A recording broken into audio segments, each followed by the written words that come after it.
Hello दोस्तों, नमस्कार। मैं हूँ रितेश और मैं आपको सुना रहा हूँ राम से बड़ा राम का नाम, एक ऐसी कहानी जो एक सत्य घटना है। इस दुनिया में हर तरह के लोग रहते हैं, हर वर्ग के लोग रहते हैं। हमें सदैव सभी से विनम्रता पूर्वक बात करनी चाहिए। हम जैसा बोते हैं वैसा ही पाते हैं। एक आदमी बर्फ बनाने वाली किसी कंपनी में काम करता था। वह हर रोज अपनी कंपनी बंद होने से ठीक पहले कंपनी के कुछ हिस्सों में चक्कर लगाया करता था। एक दिन वो आदमी कंपनी बंद होने के ठीक पहले अकेला ही कंपनी के फ्रीज करने वाले कमरे में गया, जहां गलती से उस कमरे का दरवाज़ा बंद हो गया। फ्रीज वाले कमरे का दरवाज़ा बंद हो जाने की वजह से अब वो आदमी वहां फंस गया। हालांकि छुट्टी का वक्त हो चुका था, इसलिए सभी लोग अपने अपने घर जाने लगे थे। किसी ने भी इस पर ध्यान नहीं दिया कि वो आदमी फ्रीज करने वाले कमरे में फंस गया है। कमरे में अकेला फंस जाने की वजह से वो आदमी घबरा गया, लेकिन थोड़ी देर बाद वो समझ गया कि अब तो 3-4 घंटे बाद वो बर्फ बन जाएगा। मौत को पास आता देख कमरे में फंसा आदमी चुपचाप एक कोने में बैठ गया और भगवान को याद करने लगा।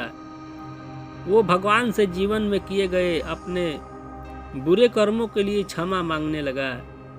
उसने भगवान से कहा कि हे प्रभु, जैसे तुमने प्रहलाद को अग्नि से बचाया और अहिल्या को पत्थर से नारी बनाया, वैसे ही अगर मैं अपने जीवन में कुछ भी अच्छा काम किया हो तो मुझे बचा लीजिए, क्योंकि मेरे परिवार में मेरे अलावा कोई कमाने वाला व्यक्ति नहीं है।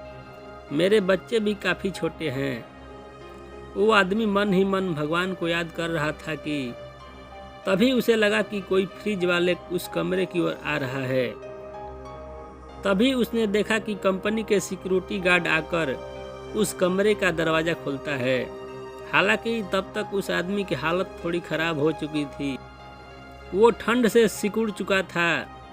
गार्ड फौरन उस आदमी को आग के पास ले जाता है, जहां थोड़ी देर बाद उसकी तबीयत थोड़ी सही होती है। उसके बाद वो आदमी उस गार्ड से पूछता है कि काका, आपको कैसे मालूम हुआ कि मैं अंदर कमरे में फंसा हूँ? गार्ड बोलता है, साहब, मैं यहाँ कई सालों से काम कर रहा हूँ।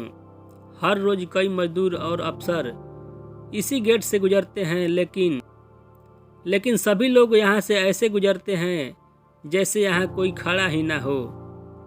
लेकिन उन लोगों में से एक आप हो जो आते जाते मुझे राम राम बोलते हो और मेरा हाल चाल पूछते हो। आज सुबह आते वक्त आपने मुझसे हाल चाल तो पूछा था, लेकिन शाम के आप मुझे नहीं दिखे, तो मुझे महसूस हुआ कि जरूर आप किसी मुसीबत में हो। फिर क्या था?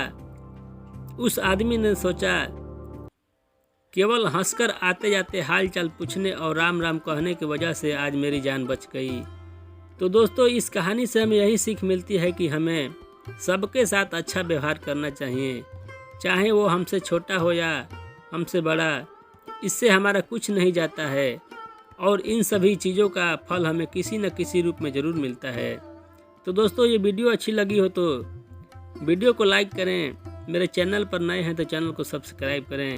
अपना कीमती समय देकर इस वीडियो को देखने के लिए बहुत बहुत धन्यवाद।